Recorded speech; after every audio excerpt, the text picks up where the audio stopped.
Ya Allah. Terus bagaimana hubungan dengan anak saya yang sekolah di pesantren, Pak? Ini mau nanya, sudah bersuci atau berwudu, Terima kasih, kemudian Bapak. bersama wudunya batal.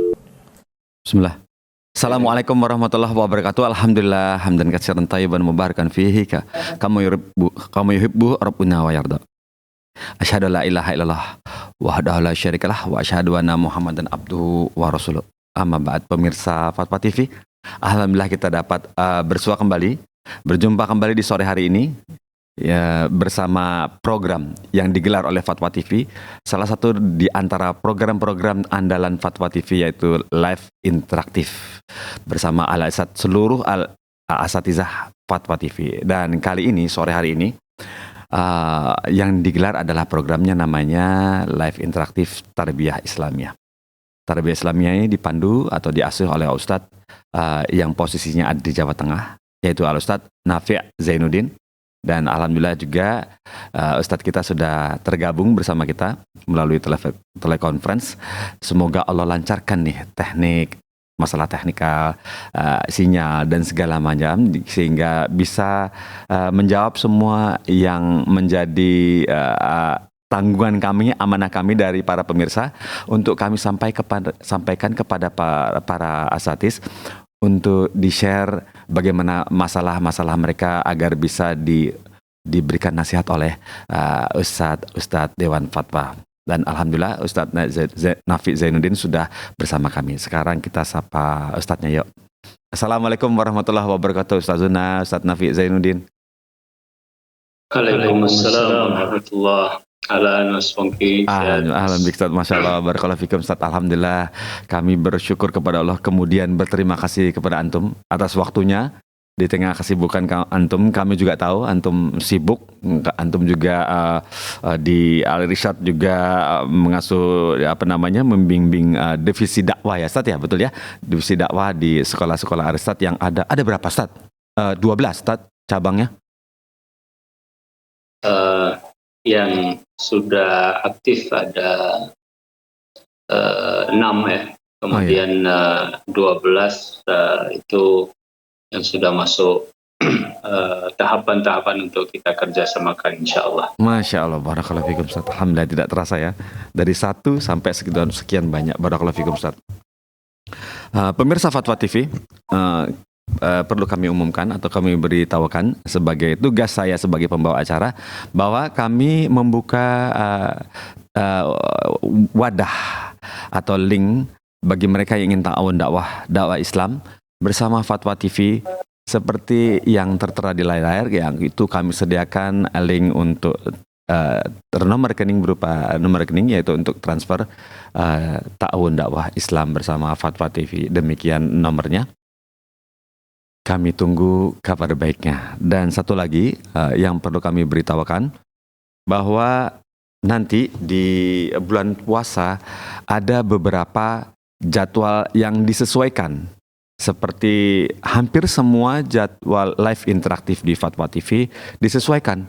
Mungkin teman di MCR bisa di-share gambarnya bahwa jadwal-jadwal untuk live interaktif di Fatwa TV ada penyesuaian karena ada sahur dan juga ada buka puasa, jadi ada yang naik ke pagi hari, ada yang naik ke sore hari, dan tidak ada yang malam hari.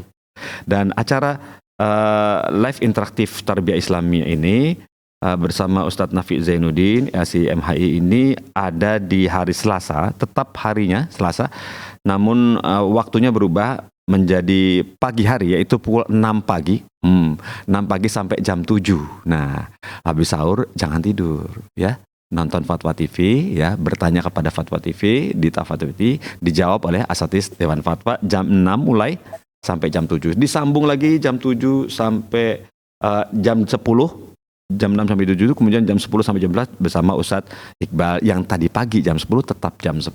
Seperti itu ya. Jadi Ustadz Nafi pindah ke pagi hari jam 6 sampai jam 7 pagi. Ya, itu dia pengumuman dari kami. Berikutnya pengumuman kecil lagi satu lagi, yaitu kami menyediakan link untuk bertanya, yaitu nomor telepon WhatsApp 0821 706087 yang ada di atas kepala saya tuh. Nah, atau yang 021 tetap masih ada 212323333 gitu ya.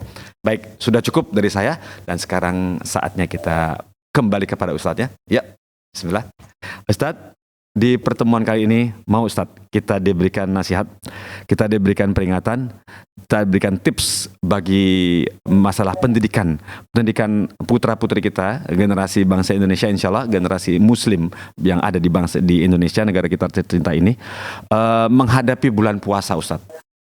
Dan bagaimana Ustadz, seperti biasa masalah yang selalu terulang, masalahnya situasi yang terulang mendidik anak yang misalnya yang mulai belajar untuk berpuasa Ustadz. Tahapannya seperti apa sih? Apa boleh puasa sampai jam 12, puasa duhur katanya gitu kan. Terus jam 1 sampai jam 6 habis makan terus puasa lagi, buka lagi maghrib. Atau bagaimana? Apa hari ini puasa cuma minum aja, nggak usah pakai makan sampai maghrib? Bagaimana baiknya untuk mendidik putra-putri kita yang misalnya usia-usia masih sekitar 7 tahun, 6 tahun begitu. Tapi mereka udah penasaran pengen puasa, tapi udah begitu menjalaninya rewel. pengen nangis, ngeliat nangis. Ya, tafadhol Ustaz, untuk waktunya dan tempat kami, silakan. Bismillahirrahmanirrahim. Assalamualaikum warahmatullahi wabarakatuh. Innal hamdalillah nahmaduhu wa nasta'inuhu wa nastaghfiruh. ونعوذ بالله من شرور أنفسنا وسيئات أعمالنا من يهده الله فلا مضل له ومن يضلله فلا هادي له أشهد أن لا إله إلا الله وحده لا شريك له وأشهد أن محمدا عبده ورسوله يقول الله تعالى يا أيها الذين آمنوا اتقوا الله حق تقاته ولا تموتن إلا وأنتم مسلمون أما بعد فإن أصدق الحديث كتاب الله وخير الهدي هدي محمد صلى الله عليه وسلم أشر الأمور محدثاتها وكل محدثة بدعة وكل بدعة ضلالة وكل ضلالة في النار Allahumma allimna bima yanfa'una wanfa'na bima 'allamtana wazidna ilma. Kaum muslimin, kaum muslimat, azani Allah wa iyyakum. Kita sudah berada di akhir-akhir bulan Sya'ban dan atau di pertengahan ya, lebih sedikit lebih. Ya.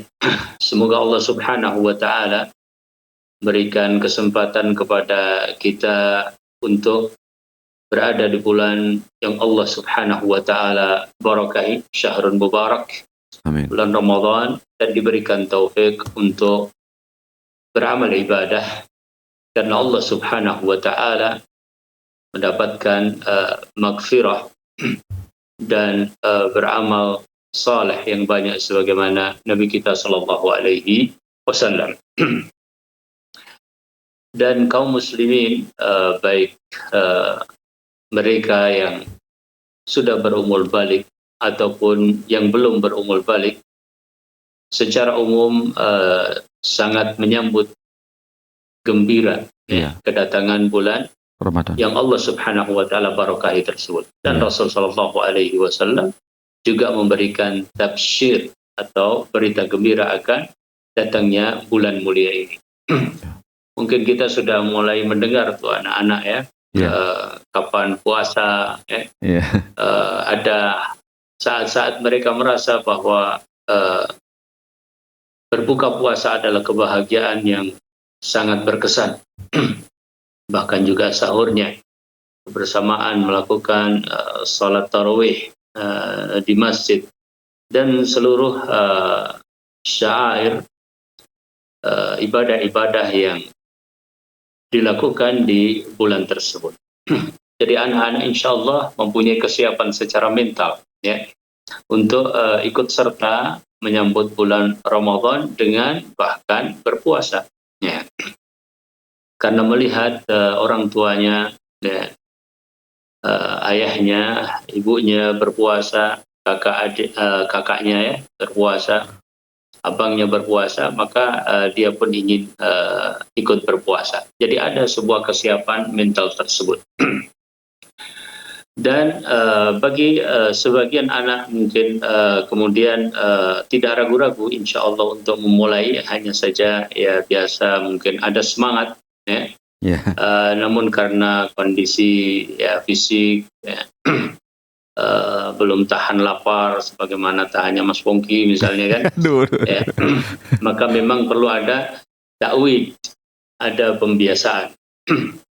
Dan pembiasaan ini merupakan salah satu di antara perkara yang diberlakukan di dalam masalah ibadah, ya, khususnya kepada kaum muslimin dan kaum muslimat, ya, sebagaimana pembiasaan sholat, sebagaimana pembiasaan berhijab, sebagaimana pembiasaan melakukan amalan-amalan ibadah yang lain seperti qiraatul Quran, datang ke majelis ilmu dan seterusnya. Dan diharapkan dengan pembiasaan-pembiasaan tersebut, ya, maka anak-anak kaum muslimin dan kaum muslimat ya akan lebih mudah menjalankan kewajiban yang telah Allah Subhanahu wa taala wajibkan. Sebab anak-anak masih merasakan dari sisi fisiknya, ya, secara rohiyah, ya, mungkin mendapatkan semangat, tetapi rohiyah yang lain belum begitu zahir, ya, sebagaimana mungkin pada orang-orang yang sudah berniat, ya. Rasul Shallallahu Alaihi Wasallam mengatakan dalam hadis, ya baghiyal khairi aqbil wa ya baghiyal syarri aqsid, ya. Orang-orang dewasa mungkin sudah lebih siap dalam pendidikan ruhiyah di bulan Ramadan, ya, dibandingkan dengan anak-anak.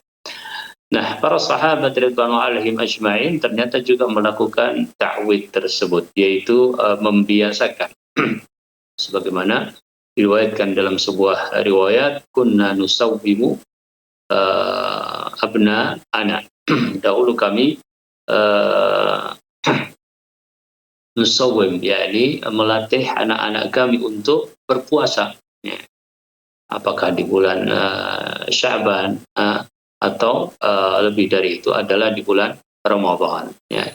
Fa idza baka ahaduhum, maka apabila salah seorang di antara mereka menangis, yakni sama saja yang namanya anak-anak, ya, ketika lapar, ya, kemudian dia mengungkapkan rasa laparnya itu dengan berbagai cara, di antaranya mungkin nggak tahan lapar ya nangis. Ya. Maka kata para sahabat, maka kami berikan kepada mereka mainan, ya, agar tahan. Tapi pada dasarnya bahwa seorang yang belum berusia balik tentunya belum terkena taklif, ya. Oleh karenanya apabila dia berpuasa tanpa sahur, ya, atau berpuasa setelah mulai syuruk, atau berpuasa mulai sahur dengan kedua orang tuanya, namun nanti waktu zuhur berbuka, ya sebenarnya itu semuanya adalah pembiasaan. Ya, tentu yang paling baik adalah dilihat yang pertama pada kesiapannya secara fisik, ya, karena puasa akan mempengaruhi hal itu, mungkin sedang sakit, mungkin sedang tidak sehat, ya, maka hal tersebut perlu diperhatikan. Jadi kalau secara umum maka membiasakan mereka untuk berpuasa adalah hal yang diajarkan oleh syariat, dan untuk mendukung pembiasaan tersebut dilakukan berbagai hal yang mubah, ya, seperti contohnya adalah permainan-permainan yang mubah bagi mereka. Kemudian yang berikutnya adalah diperhatikan dari sisi kesehatan, dan jangan lupa yang keempat adalah selalu memotivasi mereka, ya, mungkin dengan mencoba menyiapkan buka puasa yang lebih menarik untuk mereka, ya. kegiatan yang lebih menarik untuk mereka selama itu tidak bertentangan dengan syariat. Wallahu taala a'lam. Ya, Masya Allah, barakallahu fikum Ustaz atas tipsnya untuk orang tua, kita ini orang tua agar bisa semangat ya Ustaz untuk semangat untuk dan bersabar mendidik anak-anak kita ya, betul-betul kita untuk menyambut bulan Ramadan dan menumbuh kembangkan tetap untuk memberikan semangat kepada anak bahwa ini loh Islam, ada puasa 1 bulan penuh begitu Ustaz ya. Jadi kita harus siap-siapkan berarti ya, buka yang menarik, sama-sama bikin kue gitu Ustaz ya, sorry untuk membuka begitu ya. Barakallahu fikum Ustaz, alhamdulillah. Nah, sepertinya kita bisa mulai dari pertanyaan pertama ya Ustaz ya. Bismillah. Pertanyaan pertama datang dari Wisnu Ari Wijayanto. Wisnu Ari Wijayanto di Jakarta, begini bunyinya, Jakarta Timur. Assalamualaikum warahmatullahi wabarakatuh Ustaz. Saya ingin bertanya mengenai sedekah untuk masjid. Saya ingin bertanya mengenai sedekah untuk masjid atau pembangunan masjid atau pondok pesantren atau banyak ataunya nih, atau pembangunan pondok pesantren yang masih belum bermanhaj salaf, mohon penjelasannya. Syukran barakallahu fikum. Mungkinnya maksudnya ini untuk menyumbang gitu ya. Barakallahu fikum Ustaz. Tafadhal Ustaz. Alhamdulillahi wahda nusalli wa nusallim ala man nabiyya ba'dah. Yang pertama terkait dengan belum bermanhaj salaf. Yang perlu diketahui bahwasanya salaf bukanlah madhab ya, tetapi manhaj. Ya, salaf bukanlah satu pilihan atau satu alternatif di dalam pendekatan fikih misalnya. Yeah. Salaf adalah tariqah, cara beragama, cara menjadi seorang muslim yang benar sebagaimana Rasulullah Shallallahu Alaihi Wasallam dan para sahabat ridwanu alaihim ajma'in. Oleh karenanya bermanhaj salaf sesungguhnya adalah kewajiban setiap muslim ya, dimanapun dia berada ya. Bahkan tidak mungkin seorang sempurna keislamannya kecuali ala tariqati as-salaf ya, kecuali mengikuti salaf sebagaimana Rasul sallallahu alaihi wasallam menyatakan bahwasanya mereka golongan yang selamat adalah yang ma'ana alaihi al-yauma wa ashabi, yaitu yang aku dan para sahabatku hari ini berada padanya. Ini sebagaimana juga dikatakan oleh Imam Malik rahimahullahu taala, fama lam yakun yauma idzin dinan falam yakunil yauma dinan. Maka apa yang bukan merupakan agama pada hari tersebut, maka hari ini pun bukan merupakan agama. Artinya di dalam menjalankan dinul Islam, kewajiban setiap orang untuk bermanhaj salaf, bukan itu adalah sebuah sekte, kelompok, madhab tertentu yang orang boleh mengikutinya atau tidak boleh mengikutinya, bahkan semua harus mengikutinya. Oh gitu. Sebagaimana Abdullah bin Mas'ud radhiyallahu taala anhu juga mengatakan, ittabi'u wa la tabtadi'u faqad kufitum. Ya. Carilah cara untuk bisa berittiba kepada Rasul sallallahu alaihi wasallam dan janganlah mengada-adakan di dalam agama, dan itu sudah cukup ya. Begitulah cara para sahabat di dalam beragama, di dalam mengikuti Rasul sallallahu alaihi wasallam. Hanya saja manhaj salaf ini adalah satu hal yang orang selalu terus berusaha ya, dan tersebar di manapun ya, di semua tempat ya, di Jazirah Arab, di tempat kita, di belahan bumi yang lain, alhamdulillah mereka bersama-sama berusaha untuk menjadi atba'u salafus saleh, pengikut salafus saleh. Yang kedua, bahwasanya keislaman seseorang kemudian bertingkat-tingkat, berbeda-beda ya, sebagaimana di dalam masalah ittiba terhadap as-salaf ini juga berbeda-beda. Maka lingkaran paling besarnya adalah al-Islam, ya. Dan selama orang masuk dalam lingkaran besar Islam, ya, kemudian lingkaran yang lebih kecil dari itu adalah Ahlus Sunnah wal Jamaah. Ya. Selama masuk di dalam lingkaran yang utama al-Islam, maka berhak untuk mendapatkan ta'awun dari kita, ya.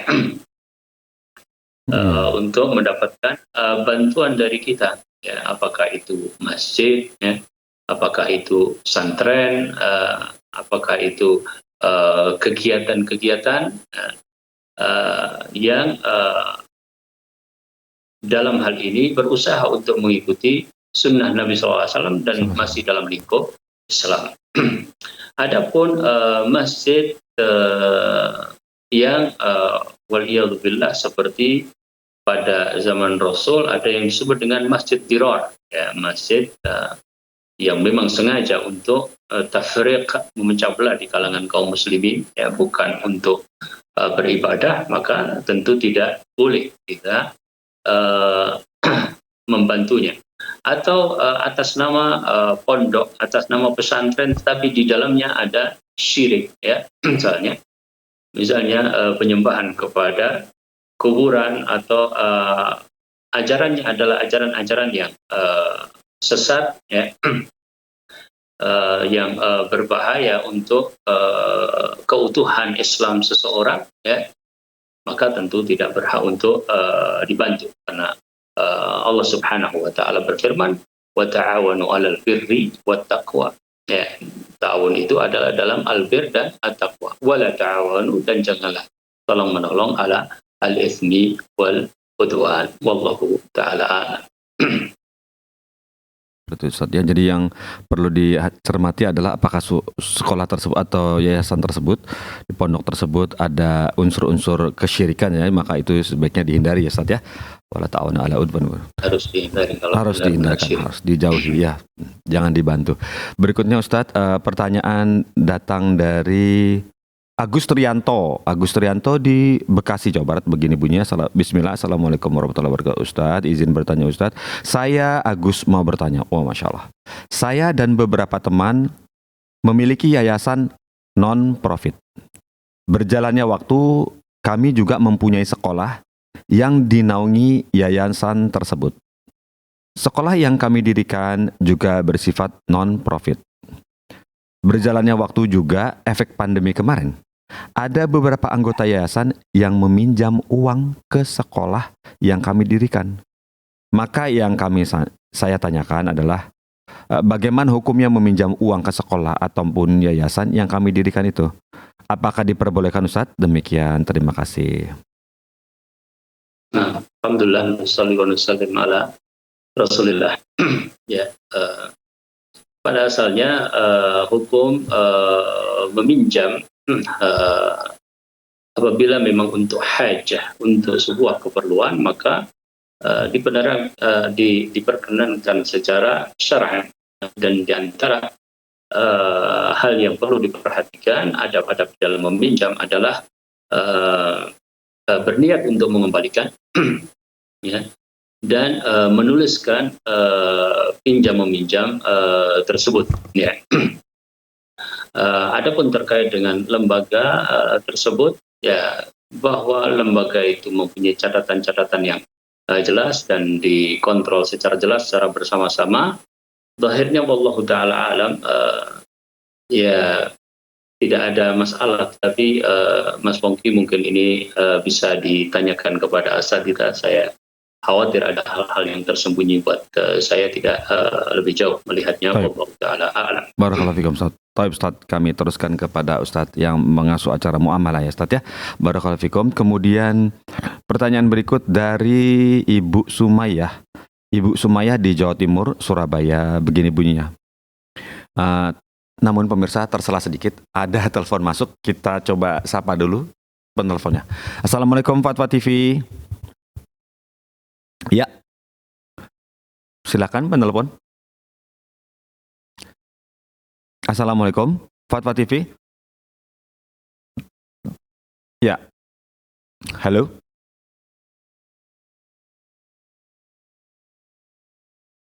Ibu Hildawati di Jambi ya. Silakan. Iya. Assalamualaikum Fatwa TV, Ibu Hildawati di Jambi, betul? Iya betul. Ya, Ibu, Betul. terima kasih sudah telepon ke Fatwa TV. Silakan disampaikan pertanyaannya kepada Ustadz Nafi Zainuddin. Tafadhol. Iya. Ini saya kebetulan guru SD atau PNS di SD. Ya, Bu. Kemudian saya itu sering diberi makanan sama anak itu, makanan masak. Kadang-kadang saya tuh tidak tahu, sudah digantung di motor saya sendiri. Setelah pulang saya ditelepon orang tuanya, Ibu itu ada oleh-oleh dari anak saya Raub katanya. Bagaimana saya hukumnya nerimanya Pak Ustadz? Atas penjelasannya saya banyak terima kasih mengucapkannya. Assalamualaikum warahmatullahi wabarakatuh. Waalaikumsalam warahmatullahi wabarakatuh, Ibu Hilda. Terima kasih sudah telepon ke Fatwa TV. Wah, enak ya Ustadz ya jadi guru. Barakallahu fikum Ustadz. Tafadhol Ustadz, dijawab. Iya. Alhamdulillah, nusalli wa nusallim ala Rasulillah. Terima kasih Ibu Hildawati ya, atas pertanyaan yang disampaikan dan pada fakta kejadian yang memang sering berlaku ya, di hal yang juga masih sering untuk menjadi bahan pertanyaan terkait dengan perkara hadiah ini. Ya. Intinya bahwa kita sudah menjelaskan dalam masalah hadiah-hadiah yang seperti ini, ya, bahwa kenapa Islam memperingatkan untuk menjauhi hadiatul ummal. Ya. Kalau jelas masuk di dalam kategori hadiatul ummal, maka tentu itu adalah perkara yang tidak diperkenankan. Ya, secara syar'i. Karena di dalam hadiatul ummal itu ada beberapa hal yang kemudian menjadi alasan. Contoh adalah masalah dari ila riswah, ya. Bahwa hal tersebut ya mirip dan bisa menyampaikan kepada perkara riswah. Ya. Kemudian yang kedua adalah tentang tuhmah, di mana seseorang mungkin akan terpengaruh ya, dengan hadiah-hadiah semacam hadiah tersebut dari bersikap adil di antara murid-muridnya. Ya. Alasan-alasan itulah yang kemudian menjadikan hadiatul ummal itu adalah perkara yang harus sangat berhati-hati untuk kita melakukannya atau menerimanya, dan di antara solusi yang waktu beberapa lalu juga kita pernah sampaikan terkait dengan hal seperti ini, mestinya bisa diumumkan kepada wali siswa, ya, baik surat ataupun pengumuman di tempel di dinding sekolah dan sebagainya, bahwa tidak perlu untuk memberikan hadiah-hadiah yang seperti itu. Ya. Karena alasan-alasan tadi, sehingga mereka lebih mafhum. Yang kedua, solusinya adalah apabila ada hal-hal semacam itu, hendaknya diberikan kepada pimpinan, ya, dan pimpinan yang melakukan tasarruf, ya, pembagian tanpa memberikan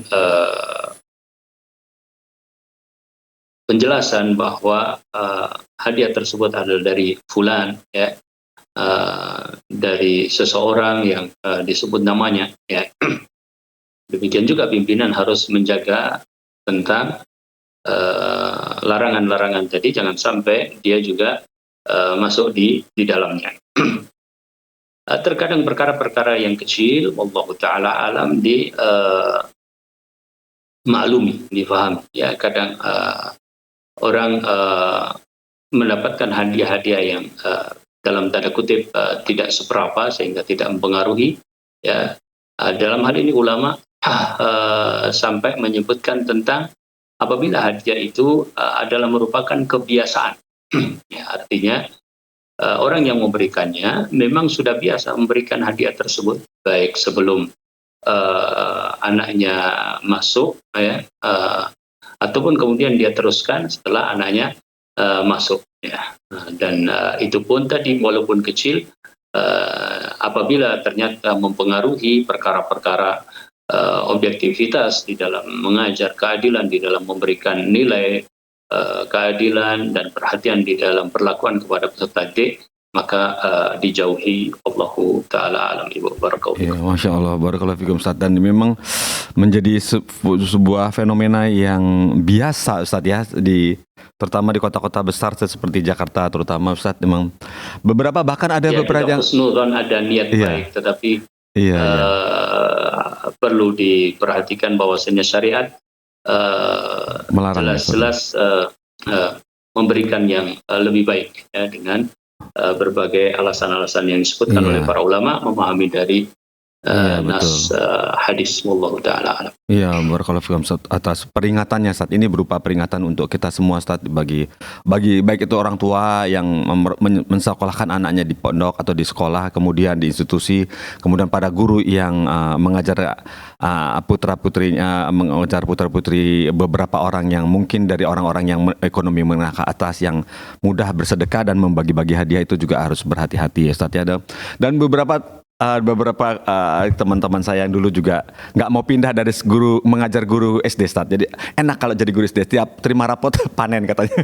Nggak dinaikkan untuk jadi guru SMP, nggak mau, maunya SD aja. Alasannya itu. Astagfirullah. Ya, tapi Ustaz, terima kasih atas peringatannya.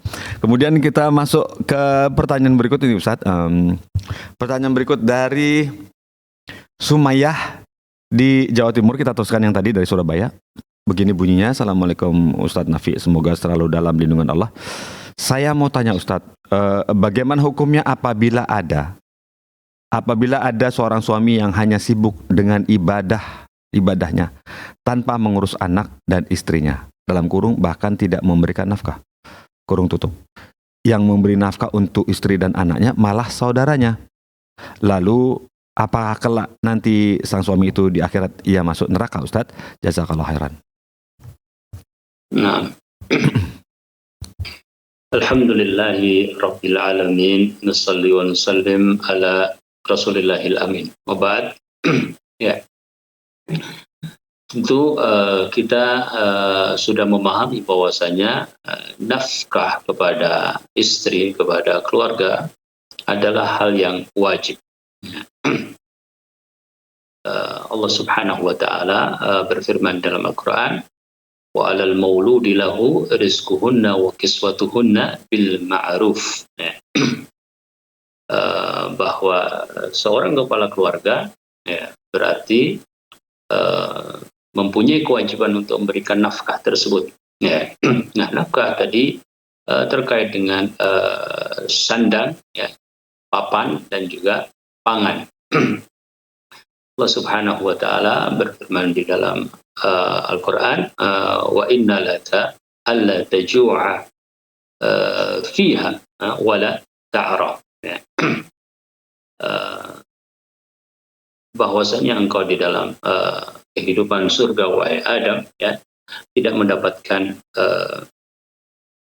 rasa lapar dan juga tidak tanggal pakaian, dan tidak ada dhama, ya, tidak ada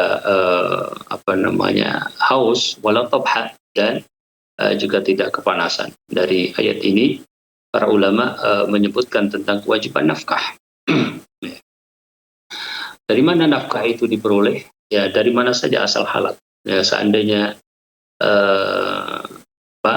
ada seorang yang memberikan hadiah, ya, kepada seorang kepala keluarga, kemudian hadiah tersebut, ya, digunakan untuk memberikan nafkah, ya sah saja.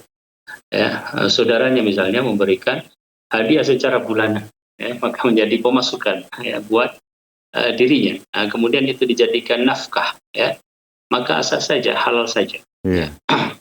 Eh, tetapi kalau ternyata hadiah itu adalah hadiah untuk benar-benar istrinya, untuk anaknya, ya, ya, maka tidak gugur bagi seorang suami untuk memberikan nafkah. Ya, tetap wajib baginya untuk mencari nafkah. Seandainya pun seorang istri adalah orang yang kaya, ya, maka tidak gugur kewajiban suami untuk memberikan nafkah. Ya. Adapun istri membantu suami itu adalah bagian dari ihsan. Jadi kewajiban memberikan nafkah tersebut adalah kewajiban yang menempel pada suami. Apabila dia menyia-nyiakan dan dia tidak memberikan, tentu ini adalah meninggalkan sebuah kewajiban dari Allah Subhanahu wa Ta'ala.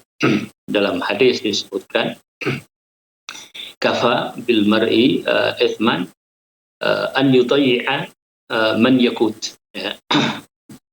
Cukuplah bahwasanya orang itu berdosa dengan sebab dia menyia-nyiakan keluarganya, ya, dari nafkah. Ya. Berarti wajib dia untuk tetap mencari, ya, dan salah satu cara untuk bisa mendapatkan nafkah yang bisa dia berikan kepada istri dan juga anak-anaknya adalah dengan cara bekerja. Ya. Apabila dia menyia-nyiakan, maka tentu dia melakukan sebuah pelanggaran syariat. Dia berdosa kepada Allah Subhanahu wa Ta'ala, dan setiap dosa terancam dengan hukuman dari Allah Subhanahu wa Ta'ala. Faman ya'mal mithqala dzarratin khairan yarah wa man ya'mal mithqala dzarratin syarran yarah wallahu ta'ala a'lam. Nah, Masya Allah, seperti itu. Jadi tidak gugur seorang suami untuk memberikan nafkah atau kewajibannya kepada anggota keluarganya, ya Ustaz, ya, begitu ya Ustaz, ya, walaupun saudaranya ya menunjangnya. Kemudian ini pertanyaan berikut datang dari hamba Allah di Jawa Barat, Bogor, begini bunyinya. Bismillah, Assalamualaikum Ustaz Nafi. Misalnya, langsung to the point nih. Misalnya saya seorang kepala sekolah, kemudian dalam setahun 3 kali, saya juga menjadi leader jamaah umroh dan harus meninggalkan pekerjaan kepala sekolah saya selama 1 pekanan lebih. Sementara yayasan tempat saya bekerja membolehkannya. Nah, yang jadi pertanyaan, apakah saya menzolimi kewajiban kerja inti sebagai Kepsek? Jazakallahu khairan. Nah, Alhamdulillahi wahdah, nusalli wa nusallim ala man la nabiyya ba'dah. Ya. Hubungan antara kepala sekolah dengan tempat dia bekerja adalah hubungan akad yang harus dia sepakati bersama pemberi pekerjaan tersebut. Ya. Dan tadi disebutkan bahwasanya dibolehkan baginya untuk melakukan perjalanan umrah. Ya. Maka secara aturan tidak menyalahi kesepakatan. Ya. Wallahu ta'ala alam, cuma tidak diperinci apakah kemudian boleh berapa kali saja dia berangkat atau seperti apa. Ya. Nah, kemudian terkait dengan tugas, tentunya ada pembebanan dari karakter tugas sebagai seorang kepala sekolah. Ya, bahwa seorang kepala sekolah adalah seorang yang mempunyai tugas, diantaranya adalah menjalankan tugas administratif, ya, menjalankan tugas manajerial, ya, berperan sebagai seorang edukator, ya, administrator, kemudian motivator, ya, berperan sebagai seorang leader dan seterusnya. Tugas-tugas kepala sekolah ini adalah tugas yang mestinya sudah disertakan di dalam akad, karena mafhum bahwa apa yang harus dilakukan oleh seorang kepala sekolah, ya, pekerjaannya hal-hal tersebut. Yeah. Sebagaimana ketika kita mendapatkan firman Allah Subhanahu wa Ta'ala, inna khaira man ista'jarka al-qawiyyu al-amin, ya, sebaik-baik orang yang kau pekerjakan, wahai bapakku, kata Putri Syuaib, adalah al-qawiyyu al-amin, ya, orang yang kuat dan amanah. Nah, para ulama menyebutkan pengertian kuat dan amanah ini adalah sesuai dengan nau'iyat pekerjaannya, sesuai dengan jenis pekerjaan. Ya. Apabila pekerjaan tersebut terkait misalnya dengan perang misalnya, maka dia sebagai seorang tentara, ya, kekuatan itu artinya adalah ketangkasan, keberanian, ya, dan seterusnya. Apabila dia seorang guru, demikian juga, bahwa kekuatan itu kaitannya dengan mengajar, ya, dengan metodologi menyampaikan pembelajaran, pelayanan kepada murid, ya, itu adalah masuk di dalam al-quwwah. Nah, apakah tugas-tugas tersebut bisa dilaksanakan dengan baik di sela-sela dia melakukan safar? Ya. Indikasinya semakin banyak dia melakukan safar, maka semakin banyak terkurangi perhatian kepada tugas-tugas tersebut. Ya. Kecuali bila yang bersangkutan mempunyai orang-orang yang menerima delegasinya dan delegasi dilaksanakan secara sempurna. Ya, karena delegasi juga bermacam-macam. Ya, kalau delegasinya dilakukan secara sempurna, maka mungkin tidak masalah dia meninggalkan dengan tetap mengontrol dan sebagainya, dan tugas-tugas utamanya terlaksana dengan baik. Nah, ketika kemudian bahkan ada orang yang tidak safar, ya, orang yang tidak safar, orang berada di sekolah, ya, tetapi kurang di dalam masalah kuat dan amanah, juga terlalaikan. Ya. Nah, intinya adalah apabila kemudian tugas-tugas itu, ya, tidak terlaksana dengan baik, maka disitulah kekurangan-kekurangan tersebut. Nah, kekurangan-kekurangan itulah diantara makna zalim itu. Ya. Ya. Jadi kekurangan-kekurangan di dalam menjalankan tugas sebagai seorang kepala sekolah adalah bagian dari kezaliman. Namun kezaliman kan bertingkat-tingkat. Ya, maka benarnya dalam hal ini jazakallahu khairan, ya, perlu melihat apakah tugasnya terlaksana dengan baik atau tidak dengan dia melaksanakan safar-safar tersebut. Wallahu ta'ala a'lam. Ya, Masya Allah, barakallahu fikum, Ustaz. Seperti itu. Jadi yang dipentingkan adalah bagaimana seseorang kepala sekolah itu, seorang menanggung tanggung jawab itu, ya, kuat dan amanah, ya, Ustaz, ya. Kuat kemampuan maksudnya, dan kapabilitas dan amanah, ya. Paham pekerjaannya, begitu, apa ya, yang Ustaz, harus dilakukannya dan dia melakukannya. Dan sebaik-baiknya. iya, sebaik-baiknya, dan ada orang yang untuk dititipi amanah tersebut, ya, untuk saling menerima perkembangannya, ya, terupdate terus, Ustaz, ya. Begitu, Ustaz, ya, jadi bisa terpantau terus begitu, ya, walaupun komunikasi jarak delegasi jauh. adalah sesuatu yang terjadi bahkan dalam khilafah sekalipun, ya, ketika Rasulullah SAW berperang, maka Rasulullah SAW menunjuk, ya, salah seorang sahabat untuk menjaga Madinah dan seterusnya. Iya, betul. Masya Allah. Ya, seperti itu. Rasulullah juga pergi keluar untuk berperang. Barakallahu fikum, Ustaz, atas nasihatnya untuk Bapak Kepala Sekolah ini yang bertanya. Masya Allah. Masya Allah, masukan untuk semua pemirsa, ya. Barakallahu fikum. Kemudian pertanyaan berikut datang dari Ayu Ningrum Novita Sari di Jakarta Timur. Begini bunyinya. Assalamualaikum warahmatullahi wabarakatuh, Ustaz Nafi. Mohon izin bertanya, Ustaz atau Ustazah. Kok ada Ustazah? Kondisinya langsung nih.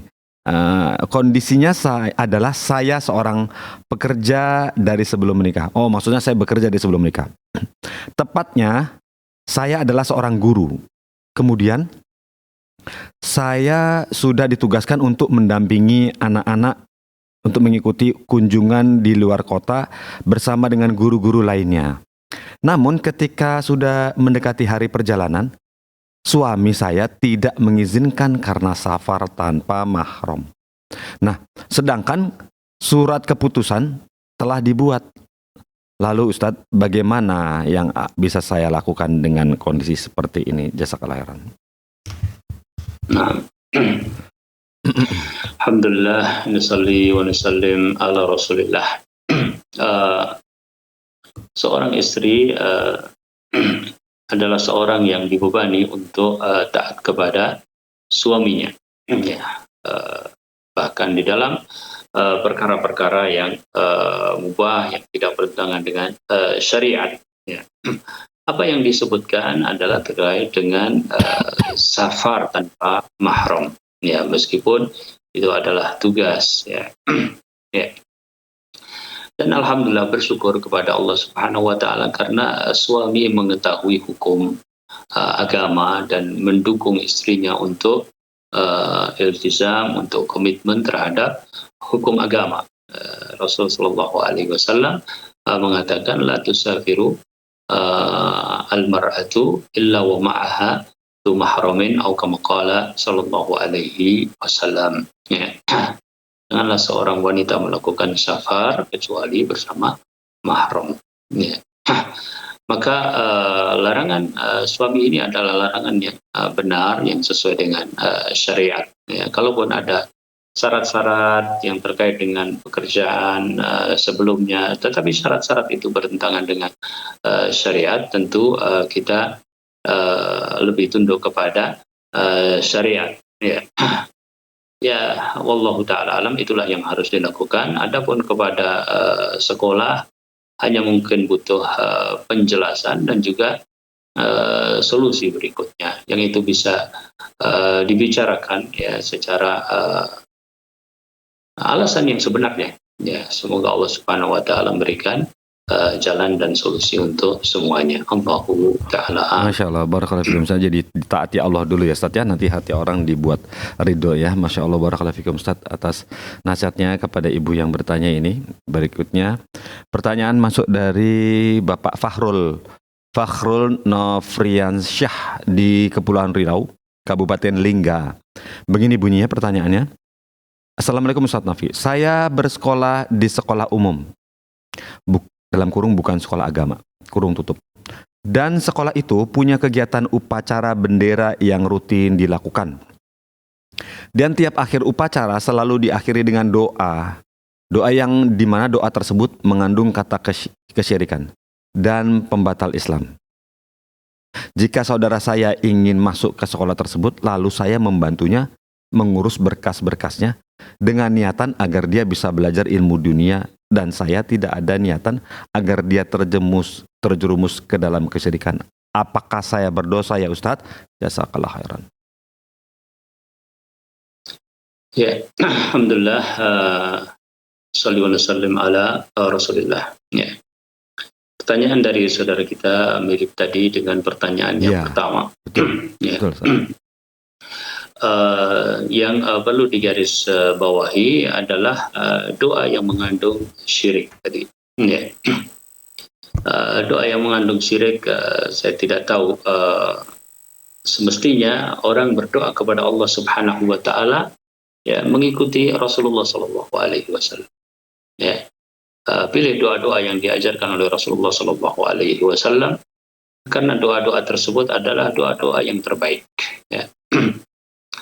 Bahkan banyak doa-doa Rasul sallallahu alaihi wasallam adalah doa-doa yang berlindung dari kesyirikan. Ya. Sebagaimana doa Nabiullah Ibrahim dan doa seluruh para nabi ya, agar dilindungi dari perkara-perkara kesyirikan. Para nabi hakikatnya adalah para guru. Ya. Mereka mengajarkan kepada manusia yang terbaik, dan yang paling utama yang diajarkan oleh mereka adalah bagaimana menyembah Allah Subhanahu wa taala dengan benar, menjauhi kesyirikan, dan di antara bentuk kesyirikan yang nyata adalah ketika berdoa kepada selain Allah. Saya tidak tahu yang ditanyakan tentang doa yang mengandung syirik tersebut. Nah, apabila ya, jadi dia menyebut dua perkara ya. Perkara upacara adalah sendiri, dan perkara doa yang mengandung syirik adalah sendiri. Maka yang saya garis bawahi adalah doa yang mengandung syirik tersebut ya mungkin tidak mengerti ya, mungkin tidak tahu ya. Berarti kalau diberi tahu atau kemudian mempunyai ilmu, tidak akan berdoa dengan doa tersebut, saya yakin ya. Kebanyakan orang salah di dalam masalah ini adalah karena adanya ketidaktahuan atau adanya syubhat. Ya. Ketidaktahuan memang kadang lafaz Arabnya juga nggak ngerti. Iya, Ya. betul, Ustaz. Ya, maka dia tidak tahu bahwa doa tersebut salah atau subhat. Ya, ada lafaz-lafaz yang umum, ya, lafaz-lafaz umum, tapi ambigu. Ya. Iya. Misalnya menisbatkan kepada Rasul Shallallahu Alaihi Wasallam seakan-akan Rasul mempunyai tasarruf terhadap al-kaun, ya, mempunyai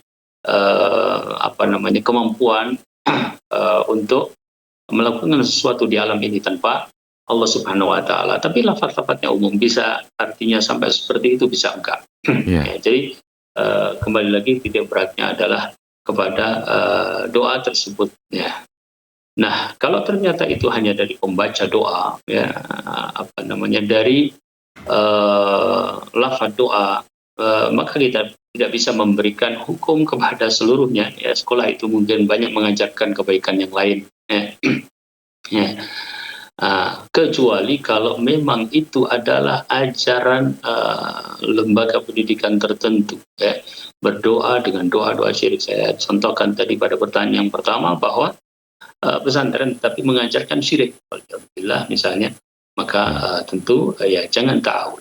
Ya. Jadi perlu dirinci masalah tersebut. Songki wallahu taala alam. Masya Allah, barakallahu fikum, Ustaz, seperti itu ya, Ustaz, ya. Jadi perlu dirinci lagi doa yang seperti apa yang dilakukannya, dengan redaksinya seperti apa ya saja, agar bisa diberikan tipsnya dari antum lebih detail lagi. Ustaz, ya, adapun sudah jelas ya tentu kita tidak tahu nih dalam masalah tersebut. Ya, barakallahu fikum, Ustaz, atas nasihat antum dan peringatan untuk kehati-hatian bagi kita semua yang juga ya, karena sesuatu yang menyampaikan kepada syirik maka itu adalah dosa, ya, harus dijauhi.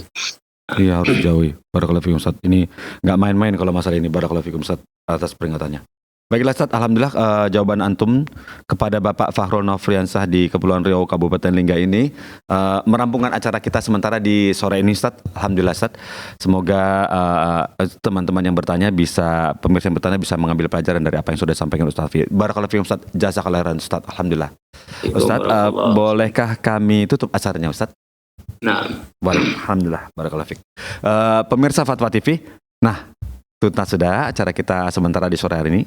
Semoga pekan depan itu apakah sudah belum? Masih ada satu lagi, insya Allah. Jika memang semoga Ustadznya masih ada waktu untuk kita, jika memang waktunya tersedia, insya Allah kita masih bertemu di jam yang sama di hari Selasa pukul 4 sore. Dan pada bulan puasa atau bulan Ramadan nanti pindah ke jam 6 pagi ya, dicatat ya.